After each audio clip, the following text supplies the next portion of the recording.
মুর্শিদাবাদ জেলায় এই যে একটা ইসলাম সংগঠনের বিশাল সভা করা হয়েছে, এই সভাকে আসতে পারায় আমার ভালো লাগছে।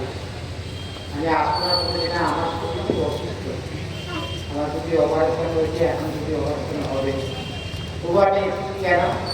আব্দুল জলিল সাহেব এমন একটা মানুষ, ওনার ডাকে আমার শরীর যত অসুস্থ হসপিটালের বেডে শুয়েও থাকি, তবু ওনার ডাকে আমি বিবেকানন্দ বলেছে যে ভারতের স্বাধীনতা রক্ষা করার জন্য ভারতের প্রতিটা মানুষকে একত্রিত এগিয়ে আসতে হবে। কেন আমরা প্রতিটা ভাই বোন, তিনি বলেছেন my dear father mother mother sister. আমেরিকায় যদি যখন ধর্মসভা করতে গিয়েছিলেন, ওনাকে মারার জন্য বিশালভাবে চক্রান্ত করা হয়েছিল। এই চক্রান্ত থেকে বেরিয়েছে ভারতের পতাকা তুলেছেন। তো স্বামী যখন অসুস্থ হয়ে পড়েছিলেন, তখন স্বামীকে দেখার মতো কেউ ছিল না। কালীপদ মহারাজ স্বামীর পাশে ছিলেন। স্বামীজি অসুস্থভাবে পড়ে আছেন, কালীপদ মহারাজকে বলছে আমাকে একটু জল দাও, আমার শরীরটা এখনই চলে যাবে। এই সময় একটু কালী সাহেব সেখানে পৌঁছে যায়।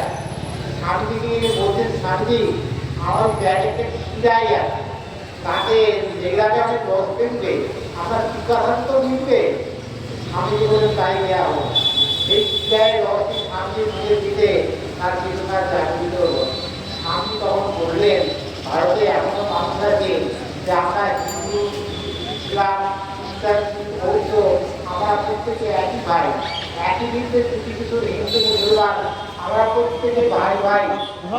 স্বাধীনতা পেতে গেলে আমাদের একটা কালো মাকড়সা আর একটা কালো মাকড়সা কি করছে না, তার দাঁড়াগুলো মিলে দিয়েছে ভারতের প্রতিটা মাটিতে। তারা চাইছে ভারতের মানুষকে ধ্বংস করে দিতে, তাদের ধ্বংস করে দিতে।